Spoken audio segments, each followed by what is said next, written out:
Ating pong pinag-aaralan nitong mga nakaraan sa aking pagtayo ay yung Sermon on the Mount. No? Naalala niyo po ba yon? Siguro mga 2-3 years ago, sinimulan ko yung aking pagdidiscuss or pagtuturo dito sa Matthew chapter 5. Nagsimula ito sa Beatitudes. No? Yung Sermon on the Mount ito ay sermon ni Jesus Christ na kung saan i-discuss niya sa simula yung Beatitudes, no? Kung ano yung katangian ng mga pinagpala, ano yung katangian ng mga Kristiyano, no? At dumating tayo doon sa punto ng pag-aaral ng Lord's Prayer, no? Yung Lord's Prayer kasi tinanong si Kristo, paano ba kami mananalangin? Paano kami mananalangin? So, ipinakita itinuro ni Jesus Christ kung paano manalangin ang mga mananampalataya. At tayo, bata pa lang tayo, no? Ay alam na natin kung paano ipanalangin ito. Kabisado natin yung panalangin, no? Yung Ama namin, sumasalangit ka, no? No? Sa Katoliko ganun, no? Laging itong itinuturo at ito ay isa sa mga dinidiscuss sa kanilang catechism at makikita natin doon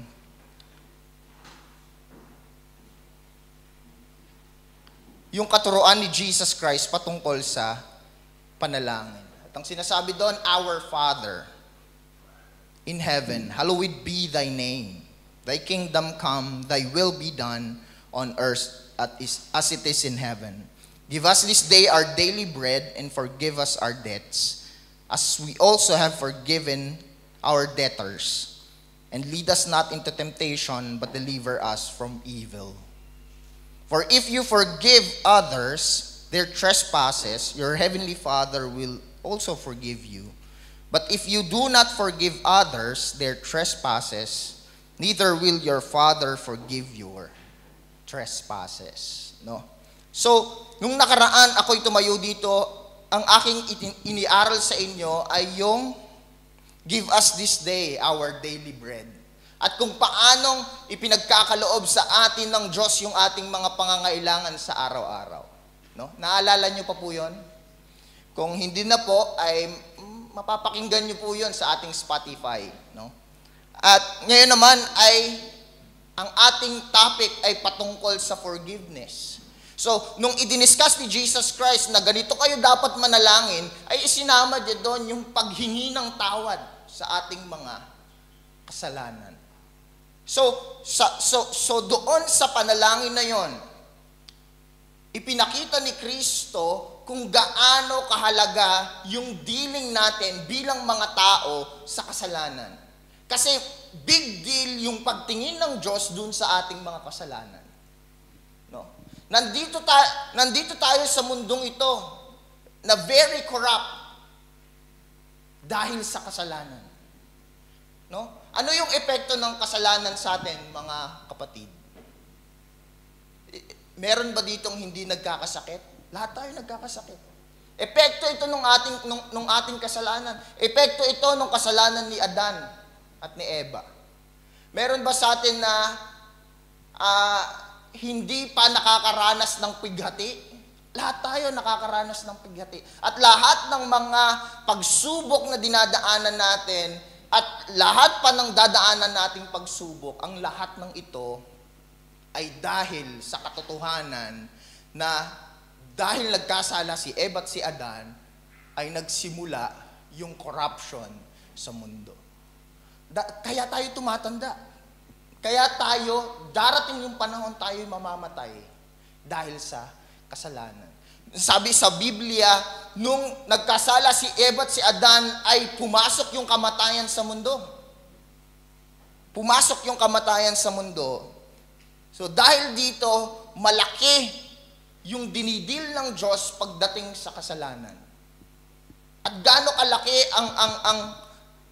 ang issue ng kasalanan sa Diyos dahil ang Diyos ay banal.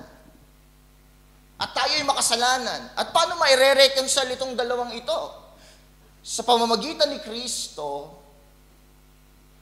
at sa kanyang kamatayan sa krus, at iyon lamang yung paraan ng Diyos para magkaroon ng reconciliation ang tao at ang Diyos. Sabi doon, forgive us our debts as we also have forgiven our debtors. Kasalanan. Paghingi ng tawad sa kasalanan.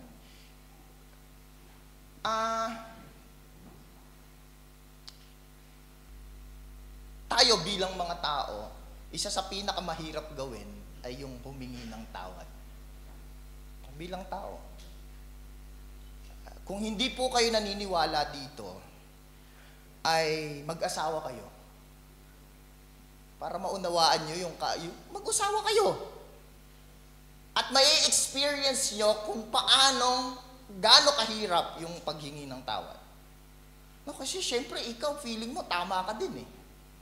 No? At yung partner mo, ang feeling niya, tama din siya. No? Ang hirap humingi ng tawad. No? Ang hirap humingi ng tawad, pero mahirap din magpatawad. No? Ang hirap humingi ng tawad, ang hirap din magpatawad. Lalo na pag mabigat yung ginawa sa'yo. Tama ba? At maraming story na ganyan. Paano kung ikaw ay naka-experience ng grabing kasalanan ng ibang tao? Halimbawa, pinatay yung anak mo. Mapapatawad mo ba yung gumawa nun? O kaya, ikaw, babae ka, ni-rape ka. At yung dala-dala mo na bagahe sa buhay mo, napakahirap magbigay ng kapatawaran doon sa nag-offend sa'yo. No? Tayo nga no? Mga tao. Narinig mo lang na ikaw ay chinismis. Hindi mo na mapapatawad yung gumawa no? Tama ba? So, ang hirap humingi ng tawad at ang hirap magpatawad bilang tao.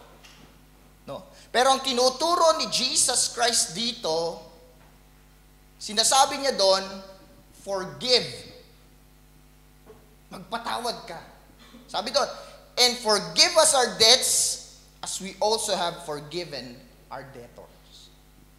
Patawarin mo ako sa aking mga kasalanan, gaya ng pagpapatawad namin sa mga nagkasala sa amin.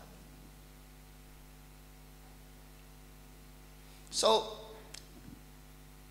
bilang mga Kristiyano, inuutusan tayo ng Diyos, inuutusan tayo ni Kristo, at kinukuman tayo ni Kristo na magpatawad sa ating mga kasalanan. Gaano kalaki yung nagawa nating kasalanan sa Diyos?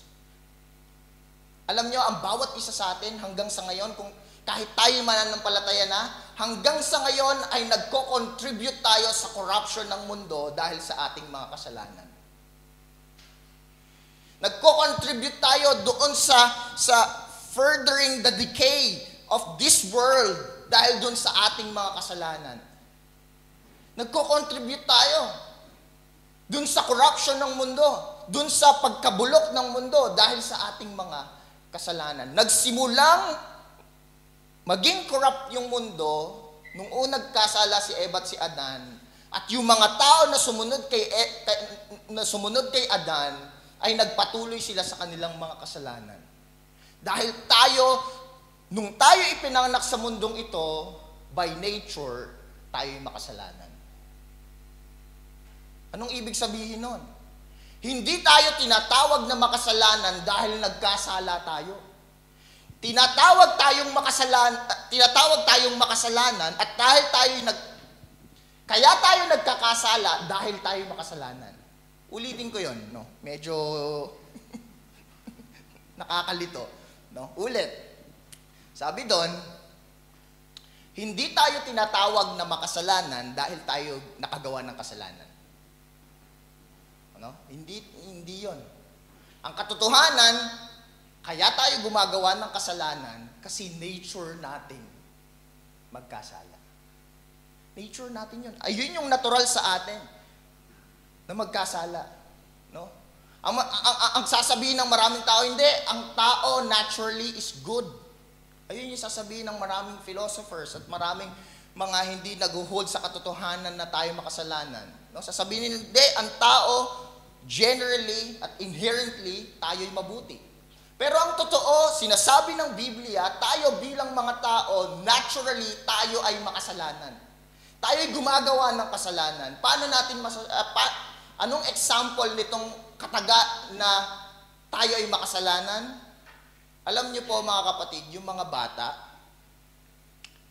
yung baby, pag pinanganak siya, habang lumalaki yan, ang itinuturo natin sa kanila mabuti. Pero naturally, ang ginagawa nila ay masama. Na-realize niyo yun? Doon sa mga nagmagulang. Na-realize niyo yun? Hindi mo naman tinuturuan yung anak mo na magsinungaling, pero naturally, kaya niyang gawin yun. Bakit? Dahil by nature, tayo ay makasalanan. No? At nag-grieve natin yung Diyos dahil dun sa ating kasalanan. Alam niyo mga kapatid, pagkatapos ipagkaloob ng Diyos kay Adan at Eva, yung biyaya ng pagmamanage sa mundong ito. Binigyan sila ng buhay mula sa alabok. Mula sa alabok, hiningahan si Adan sa ilong. At siya ay nagkaroon ng buhay. At si Eva naman ay kinuha sa tadyang ni Adan. At nilikha si Eva. At ang sabi ng Diyos, meron siyang isang utos. Sabi doon, huwag mong kakainin yung prutas na nasa gitna ng halamanan. Dahil kapag kinain mo yan, you will surely die. Sabi gano'n. Ikaw ay mamamatay pag kinain mo yan. Pagkatapos ng Diyos likhain si Adan at si Eva. At alam niyo mga kapatid, si Adan, malungkot siya eh. Kaya ibinigay sa kanya yung kanyang helper, yung kanyang katulong, yung babae. No? At ang lahat ng mga bagay sa halamanan ng Eden ay pwede nilang gawin, maliban doon sa bagay na yon na inutos sa kanilang huwag gawin. Pero ang sabi doon, sila ay natukso at sila ay nagkasala after na ibinigay sa kanila ng Diyos ang lahat, yung kanilang buhay, ibinigay sa kanila yung territory na yon na Garden of Eden para kanilang i-manage. Pero sila ay nagkasala. So anong pinupunto natin dito mga kapatid? Bakit tayo patuloy na bumabalik dun sa kasalanan na gawa ng tao? Dahil sa redemptive history mga kapatid, bago pa nagkasala si Eva at si Adan, ay gumawa na ng paraan ng Diyos at pinlano na ng Diyos kung paano i-redeem yung tao mula dun sa kanilang mga kasalanan. At ang paraan na ginawa ng Diyos para tayo ma-redeem sa ating mga kasalanan ay pinadala niya yung kanyang anak dito sa lupa na muhay ng banal. Walang kasalanan, walang kapintasan, namatay sa krus, dumanak ang kanyang dugo para sa kabayaran ng kasalanan ng mga taong mananampalataya kay Kristo. So, para maging posible sa Diyos na patawarin tayo sa ating mga kasalanan, kinailangang mamatay ni Kristo sa krus. Hindi basta-basta lang yon na pinatawad yung ating mga kasalanan. May ginawa yung Diyos para tayo mapatawad sa ating mga kasalanan. Kaya naman itinuturo ni Kristo sa atin bilang mga mananampalataya, ngayong ikaw ay pinatawad na. Ikaw naman ngayon ang magpatawad. Dahil na-experience mo yung kapatawaran ng iyong kasalanan at dahil ikaw pinatawad sa iyong kasalanan, yung relationship mo sa Diyos ay na-restore. Ngayon makakalapit tayo sa Diyos. Ngayon makakapanalangin tayo sa Diyos. Bakit? Dahil dun sa ginawa ni Kristo para sa atin. At nagkaroon tayo ng kapatawaran na nagmumula sa Diyos. At ang sinasabi ni Kristo dito, ngayong kayo'y pinatawad na, kayo naman ay magpatawad. Sabi doon sa verse 14 and 15, ganito mga kapatid. For if you forgive others their trespasses, your heavenly Father will also forgive you. But if you do not forgive others their trespasses, neither will your Father forgive your trespasses. So sabi doon, kung patatawarin mo ang mga nagkasala sa iyo, patatawarin ka rin ng Diyos. Pero kung hindi ka magpapatawad, sabing ganon, ay hindi ka rin patatawarin ng Diyos. Ang bigat nun. Ang bigat ng statement na yun. Ang bigat ng sinasabi ng verses na yun. Pero,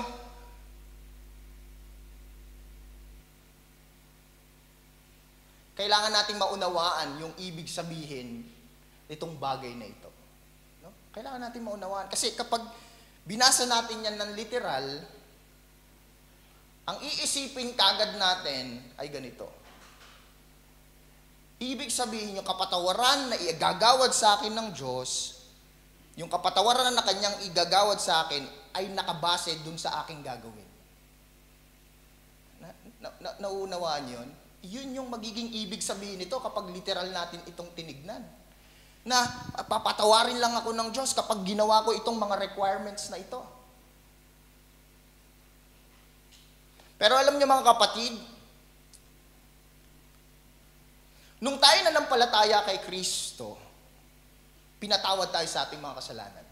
Nung tayo nanampalataya kay Kristo, tayo pinatawad sa ating mga kasalanan, right then and there, tayo ligtas na.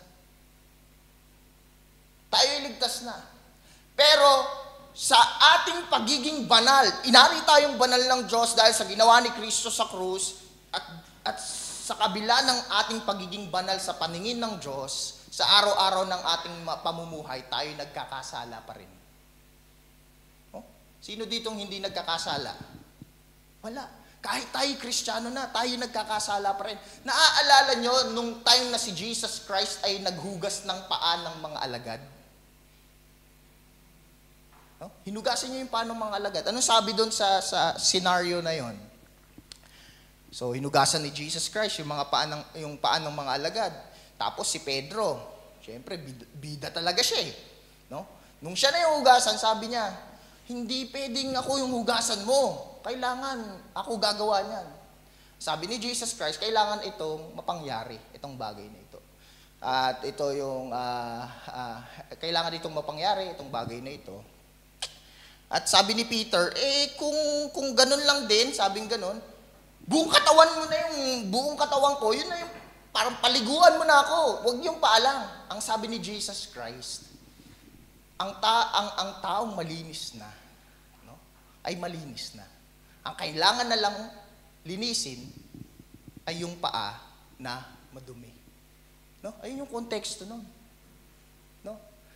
Anong ibig sabihin nito? Sa pagiging Kristiyano natin, huli tayo malinis na dahil sa kapatawaran ng ating mga kasalanan, dahil dun sa ating pananampalataya kay Kristo ay pinatawad na tayo, pero sa araw-araw ng ating pamumuhay, tayo nagkakasala pa rin. Sa araw-araw ng ating pamumuhay, maaaring hindi pa natin napapatawad yung mga tao sa ating na nagkasala sa atin. No? Na ang ibig sabihin lamang nito, na kailangan mong patawarin yung nagkasala sa iyo, sa gayon patatawarin ka ng Diyos sa iyong mga kasalanan.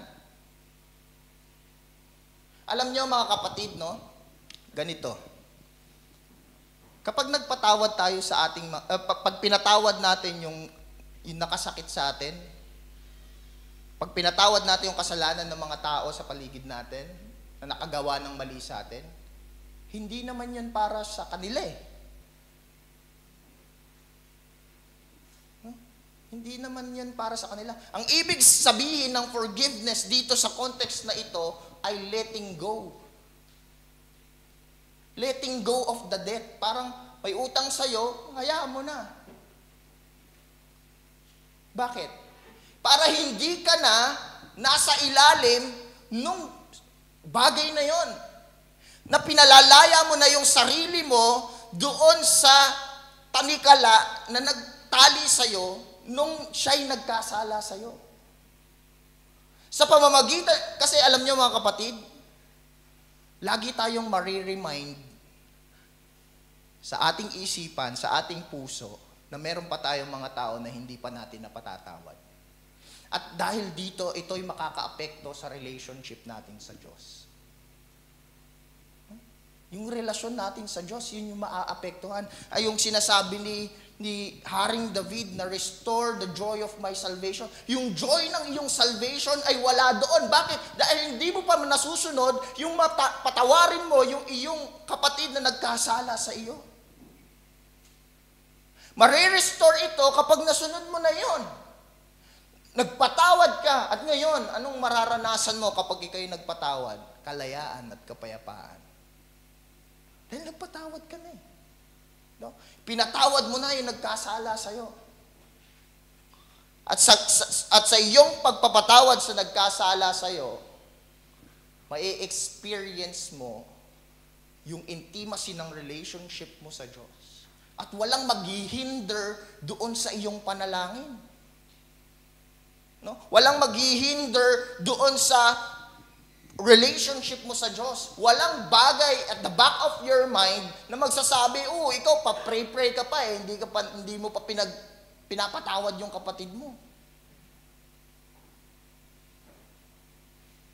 Ngayon, walang hold, mawawalan ng hold yung kasalanan sa puso mo kapag ikaw ay nagpatawad na.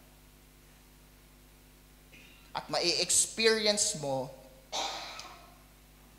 yung kapatawaran ng Diyos sa iyong mga kasalanan. At iniuutos, alam nyo mga kapatid, binabasa ko yung mga commentary dito sa verse 14 and 15. Merong mga commentary na sinasabi ganito, maaaring kaya hindi ka pa nagpapatawad. No? Maaaring kaya hindi ka nagpapatawad ay questionable yung experience mo ng forgiveness ng iyong kasalanan.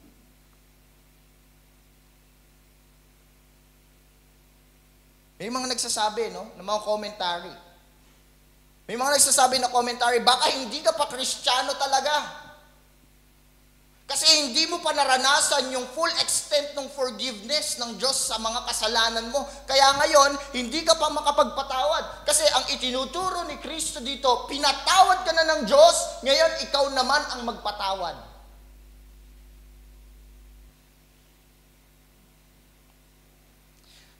Alam niyo yung parable of the unforgiving servant? Sa Matthew chapter 18, 21 to 35. No?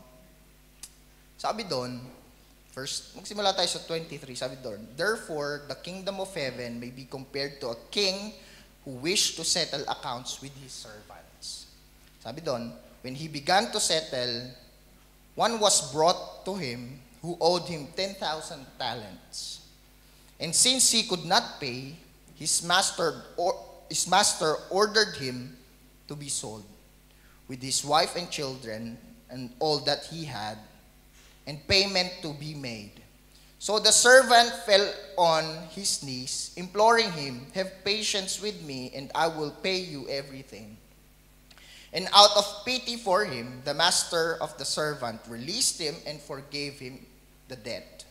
But when the same servant went out, he found one of his fellow servants who owed him 100 denarii. In seizing him, he began to choke him, saying, pay what you owe. So his fellow servant fell down and pleaded with him, have patience with me, and I will pay you. He refused and went and put him in prison until he should pay the debt. When his fellow servants saw what had taken place, they were greatly distressed, and they went and reported to their master all that had taken place. Then his master summoned him and said to him, you wicked servant, I forgave you all the debt because you pleaded with me, and should not you have had mercy on your fellow servant as I had mercy on you? And in anger his master delivered him to the jailers until he should pay all his debt. So also my heavenly Father will do to every one of you if you do not forgive your brother from your heart. Ang sinasabi ni Jesus Christ dito, mga kapatid, ang laki ng pinatawad sa atin ng Diyos. Ang laki ng pagkakasala natin sa Diyos. Lahat ng biyaya at pagpapala ay binigay sa atin. At pinatawad tayo ng Diyos. Ngayon, doon sa enormity ng ating mga kasalanan na pinatawad sa atin, marapat lamang na tayo bilang mga mananampalataya ay patawarin yung ating mga kapatid na maaaring maliit lamang yung kasalanan na ginawa sa atin compared doon sa nagawa nating kasalanan sa Diyos. Ito yung sinasabi ni Jesus Christ, na magpatawad tayo sa mga nagkasala sa atin. At sa pamamagitan ng pagpapatawad natin sa mga nagkasala sa atin, meron ng account sa Bible eh. Ang sabi doon, kapag ikaw ay maghahandog, bago ka maghandog at naalala mo na merong sama ng loob sa iyo yung iyong kapatid, pumunta ka doon. Puntahan mo muna, iwan mo yung handog mo, puntahan mo siya, at mag-reconcile kayo. Bago ka maghandog. Bakit? Dahil pinapakita ni Jesus Christ dito, na paano mo sasabihin na iniibig mo yung Diyos, pero yung iyong kapatid na nakikita mo ay hindi mo kayang ibigin. Paano mo iibigin yung Diyos na hindi mo nakikita? Na tayo bilang mga mananampalataya ay inuutusan tayo ni Kristo na tayo rin naman ay magpatawad. Let go. Pero alam niyo mga kapatid, totoo, kaya natin magpatawad. Kaya natin magpatawad. Sa pamagitan ng tulong ng banal na Espiritu sa atin at sa realization na tayo pinatawad ng Diyos, ang kailangan nating gawin ay magpatawad. Pero hindi dahil nagpatawad ka, ay requirement na dun sa pagpapatawad mo ay yung ma-restore yung relationship. Anong ibig ko sabihin? Or ma-reconcile kayo. No? O kaya, hindi na ibibigay yung justice dun sa nagawa na kasalanan sa'yo. No? Hindi requirement yun. Ikaw, bilang nagpatawad, you are just letting go. Yung debts na incur sa'yo dahil dun sa kasalanan ginawa sa'yo. Pero hindi dahil nagpatawad ka, ay hindi na ma-experience nung taon nagkasala sa'yo yung consequence nung ginawa niya. Diba? Kahit tayo, mga tao, no? Mga mananampalataya, kapag humingi tayo ng tawad sa Diyos, tapat ng Diyos na tayo patatawarin sa ating mga kasalanan. Pero hindi tayo makakatakas dun sa consequence dun sa ginawa nating kasalanan. Hindi tayo makakatakas doon. At ganun din naman, sa pagpapatawad natin, halimbawa, pinatay yung iyong kapatid. Totoo, patawarin mo yung gumawa na yon. Pero dalhin mo pa rin siya sa korte. At kailangan niya pa rin makulong. Hindi dahil pinatawad mo na yung tao na yun, ay sasabihin mo sa korte, hindi, wag niyo nang ikulong yan. Pinatawad ko na siya. Hindi ganun yung proseso ng batas. Kailangan pa rin maranasan nitong tao na to na siya ay nagkamali, totoo na pinatawad mo na siya, pero dapat pa rin niyang maranasan yung consequences ng kanyang mga pagkakamali.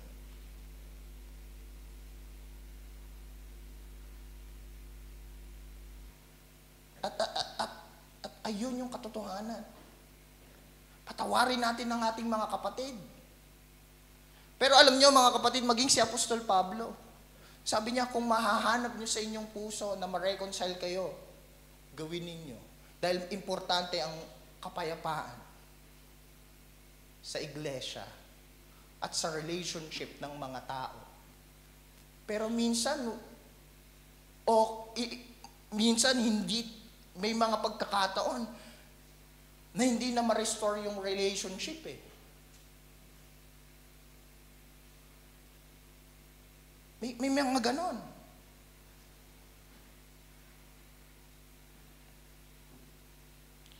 Ang iniutos sa atin ng Panginoong Hesukristo ay patawarin natin yung mga nagkakasala sa atin. Dahil tayo pinatawad ng Diyos sa ating mga kasalanan. Pero sa ating pagpapatawad sa kanila, mga kapatid, no?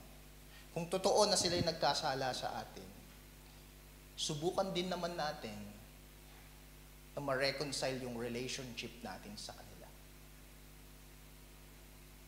Subukan din naman natin na ma-reconcile yung relationship natin sa kanila. At sa ating pagpapatawad sa kanila, no, sa mga nagkakasala sa atin, ay gumawa rin naman tayo ng paraan. No? Gumawa rin tayo ng paraan para manumbalik yung relasyon na nasira dahil dun sa kasalanan na yun na nagawa sa atin. Kung ito ay kung dating may magandang relationship ka dun sa nagkasala sa'yo, kaibigan mo, o kapatid mo, o kamag-anak mo, patawarin mo sila at gumawa ka ng paraan para ikaw ay ma-reconcile sa kanila. Pero kung hindi talaga darating sa ganoon, anong gagawin natin? Ang mahalaga ay patawarin natin yung nagkasala sa atin. At tayo yung mag-initiate ng positive na bagay sa mundong ito. Tayo pong lahat ay tumayo.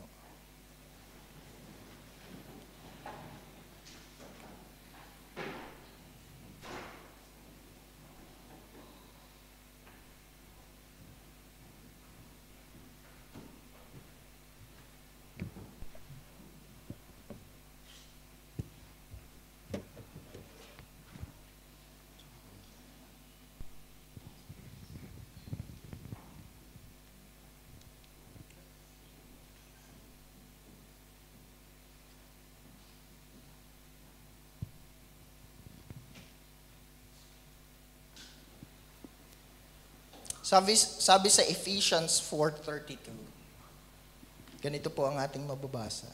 Be kind to one another, tender-hearted, forgiving one another, as God in Christ forgave you.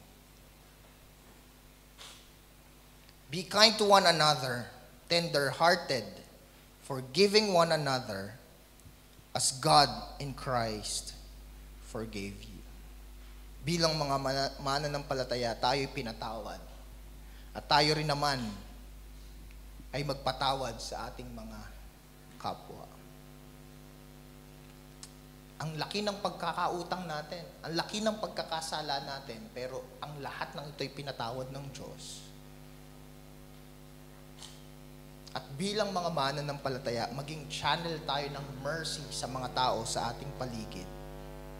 At huwag tayong maging collector of debt.